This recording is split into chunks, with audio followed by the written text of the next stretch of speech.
ಯುಗಪುರುಷ ಶಕಪುರುಷ ಶ್ರೀ ರೇಣುಕಾಚಾರ್ಯರು ಎಲ್ಲರೂ ತಿಳಿದಿರುವ ಹಾಗೆ ಶಿವನ ಪಂಚಮುಖಗಳಲ್ಲಿ ಒಂದಾದ ಸದ್ಯೋಜಾತ ಮುಖದಲ್ಲಿ ಈಗಿನ ಆಂಧ್ರ ಪ್ರದೇಶದಲ್ಲಿರುವ ಕೊಲ್ಲಂಪಾಕಿ ಸೋಮೇಶ್ವರ ಲಿಂಗದಿಂದ ಉದ್ಭವಿಸಿದೆ. ಇವರ ಉದ್ದೇಶ ಏನಪ್ಪ ಅಂದರೆ ಮಾನವ ಧರ್ಮಕ್ಕೆ ಜಯವಾಗಲಿ, ಲೋಕ ಕಲ್ಯಾಣವಾಗಲಿ, ಮತ್ತು ಎಲ್ಲರಲ್ಲೂ ಸಮಾನತೆ ಬರಲಿ, ಎಲ್ಲರೂ ಧರ್ಮವನ್ನು ಧರ್ಮೋ ರಕ್ಷಿತಿ ರಕ್ಷಿತಃ ಎನ್ನುವ ಹಾಗೆ ಯಾರು ಧರ್ಮವನ್ನು ರಕ್ಷಣೆ ಮಾಡ್ತಾರೋ ಆ ಧರ್ಮವು ಅವರನ್ನು ರಕ್ಷಣೆ ಮಾಡುತ್ತೆ ಎಂಬತಕ್ಕಂತಹ ಒಂದು ದಿವ್ಯ ಸಂದೇಶವನ್ನು ಸಾರಲಿಕ್ಕೆ ಶಿವನ ಪಂಚ ಪೀಠಗಳಲ್ಲಿ ಒಂದಾದ ಸದ್ಯೋಜಾತದಲ್ಲಿ ಇವರು ಉದ್ಭವಿಸಿ ರಂಭಾಪುರಿ ಕ್ಷೇತ್ರದಲ್ಲಿ ಇವರು ಒಂದು ವೀರ ಪಂಚಗೋತ್ರದಲ್ಲಿ ಒಂದಾದ ಪೀಠವನ್ನು ಸ್ಥಾಪಿಸಿ ಅಲ್ಲಿನ ಜನರುಗಳಿಗೆ ಅಲ್ಲಿನ ಅಗಸ್ತ್ಯ ಮುನಿಗಳು ಅಂತ ಏನು ನಾವು ಕರಿತೀವಿ ಆ ಅಗಸ್ತ್ಯ ಮುನಿಗಳನ್ನು ಗುರಿ ಮಾಡಿ ಕುರಿತು ಈ ಲೋಕಕ್ಕೆಲ್ಲ ಧರ್ಮ ಸಂದೇಶವನ್ನು ಸಾರುತ್ತಾರೆ. ಅದರಲ್ಲಿ ಮುಖ್ಯವಾದ ಸಂದೇಶ ಏನಪ್ಪ ಅಂತ ಹೇಳಿದ್ರೆ ಜೀವಾತ್ಮ ಪರಮಾತ್ಮನ ಕಿರಣ ಅಂತ. ಈ ಪರಮಾತ್ಮನ ಕಿರಣಗಳಲ್ಲಿ ಇವೆಲ್ಲ ಒಂದೊಂದು ಕಿರಣದ ಸಹ ಒಂದೊಂದು ಕುಡಿ ಒಂದೊಂದು ಅಣು ಅಂತ ನಾವೇನು ಕರಿತೀವೋ ಅದರಿಂದ ಎಲ್ಲ ಜೀವಾತ್ಮಗಳಲ್ಲೂ ಸಹ ಪರಮಾತ್ಮ ಇದ್ದಾನೆ. ಸಕಲರನ್ನು ಗೌರವಿಸು, ಸಕಲರನ್ನು ಮರ್ಯಾದೆಯಿಂದ ಕಾಣು, ಸಕಲರನ್ನು ಪೂಜಿಸು, ಸಕಲರನ್ನು ಪೂಜೆ ಮಾಡಪ್ಪ. ನೀನು ಯಾರನ್ನೂ ಸಹ ದ್ವೇಷ ಮಾಡಬೇಡ. ಮನುಕುಲ ಇರೋದು ಉದ್ಧಾರ ಮಾಡಲಿಕ್ಕೆ ವಿನಃ ದ್ವೇಷ ಮಾಡಲಿಕ್ಕಲ್ಲ.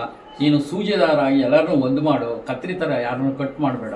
ಎಲ್ಲರೂ ಒಂದೇ ಎಂಬ ಭಾವದಿಂದ ಈ ಪ್ರಪಂಚದಲ್ಲಿ ಬೆಳಿಬೇಕು ಅನ್ನೋದು ಧರ್ಮ ಸಂದೇಶವನ್ನು ಸಾರ್ತಾ ನಮ್ಮ ಈ ಜಗದ್ಗುರುಗಳು ಒಂದು ಸಿದ್ಧಾಂತ ಶಿಖಾಮಣಿ ಅಂತ ವೀರಶೈವ ಧರ್ಮಗ್ರಂಥವನ್ನು ರಚಿಸಿದ್ದಾರೆ. ಅದನ್ನು ರೇಣುಕಾ ಅಗಸ್ತ್ಯ ಸಂವಾದ ಅಂತ ಕರೀತಾರೆ ಅಥವಾ ರೇಣುಕಾ ಗೀತೆ ಅಂತ ಕರೀತಾರೆ.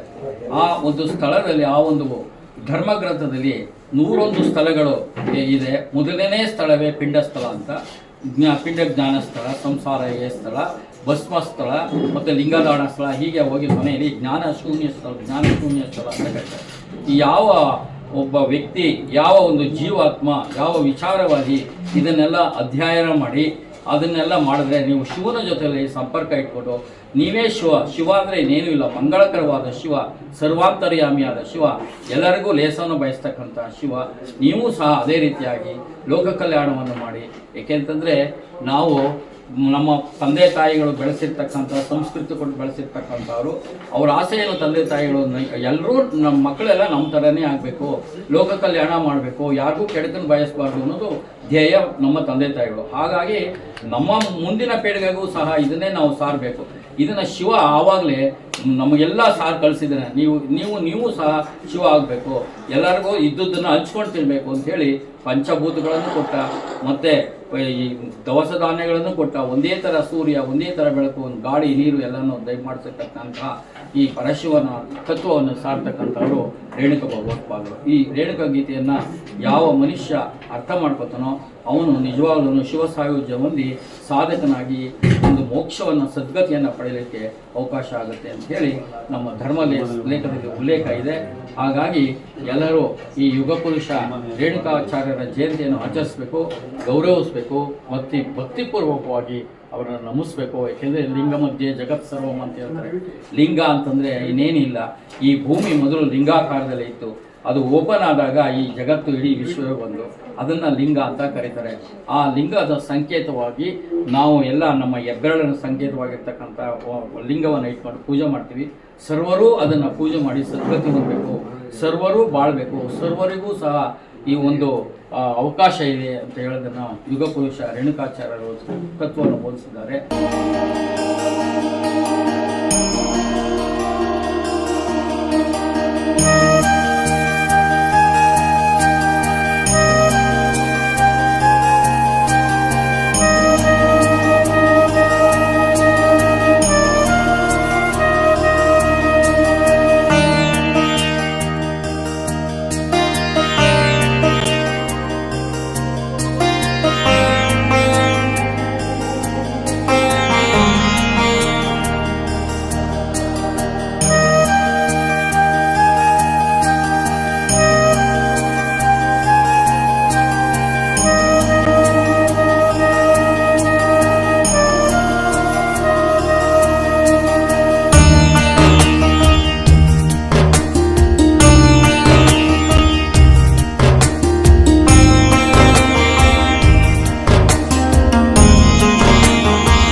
ಕ್ಷೇತ್ರದಲ್ಲಿ ಹಲವಾರು ವರ್ಷಗಳಿಂದ ಶ್ರೀ ಗುರು ರೇಣುಕಾಚಾರ್ಯ ಜಯಂತಿಯನ್ನ ಸಾಂಕೇತಿಕವಾಗಿ ಆಚರಿಸ್ತಾ ಬರ್ತಾ ಇದ್ದ. ಆದರೆ ಈ ಸಾರಿ ಬಸ್ ಸ್ಟ್ಯಾಂಡ್ ಅಲ್ಲಿ ಒಂದು ಸಾರ್ವಜನಿಕವಾಗಿ ಆಚರಿಸಬೇಕು ಅಂತ ಒಂದು ತೀರ್ಮಾನ ತಗೊಂಡು ನಮ್ಮ ಕುರಿಗಾಲಿ ಬುದ್ಧಿಯವರ ನೇತೃತ್ವದಲ್ಲಿ, ಅದೇ ರೀತಿ ನಮ್ಮ ಮಳವಳ್ಳಿ ತಾಲೂಕಿನ ಎಲ್ಲ ವೀರಶೈವ ಲಿಂಗಾಯತರ ಸಹಕಾರ ಕೊಟ್ಟು ಈ ದಿನ ಈ ಕಾರ್ಯಕ್ರಮವನ್ನ ನಮ್ಮ KSRT ಬಸ್ ಸ್ಟ್ಯಾಂಡ್ ಮುಂದೆ ಒಂದು ಸಣ್ಣದಾಗಿ ಪ್ರಸಾದ ವಿನಿಯೋಗ ಮಾಡುತ್ತಾ ಒಂದು ಅದ್ದೂರಿಯಾಗಿ ಈ ಕಾರ್ಯಕ್ರಮವನ್ನು ಆಚರಿಸುತ್ತಿದ್ದೇವೆ. ಮುಂದೆನೂ ಸಹ ಎಲ್ಲ ನಮ್ಮ ತಾಲೂಕಿನ ವೀರಶೈವ ಲಿಂಗಾಯತ ಬಂಧುಗಳ ಸಹಕಾರದೊಂದಿಗೆ ಈ ಪ್ರತಿ ವರ್ಷ ಈ ಕಾರ್ಯಕ್ರಮವನ್ನ ನಾವು ನಡೆಸಬೇಕು ಅಂತ ಕೂಡ ಒಂದು ತೀರ್ಮಾನ ಮಾಡ್ಕೊಂಡಿದೀವಿ. ನಮಸ್ಕಾರ.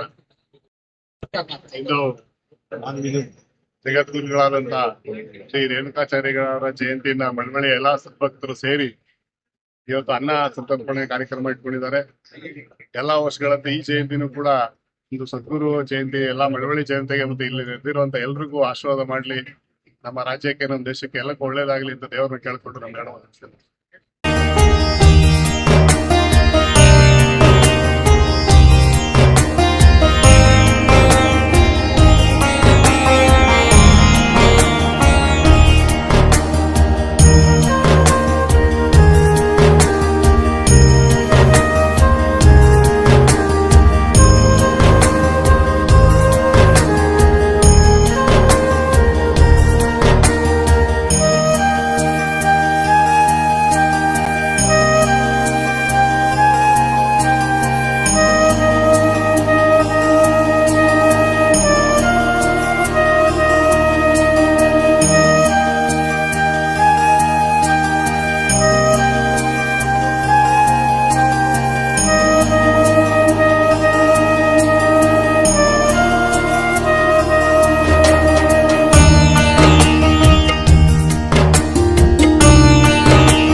ನಮ್ಮ ಯೂಟ್ಯೂಬ್ ಚಾನೆಲ್ನ ಸಬ್ಸ್ಕ್ರೈಬ್ ಆಗಿ, ಲೈಕ್ ಮಾಡಿ, ಪಕ್ಕದಲ್ಲಿ ಕಾಣಿಸೋ ಬೆಲ್ ಐಕನ್ನ ಕ್ಲಿಕ್ ಮಾಡಿ.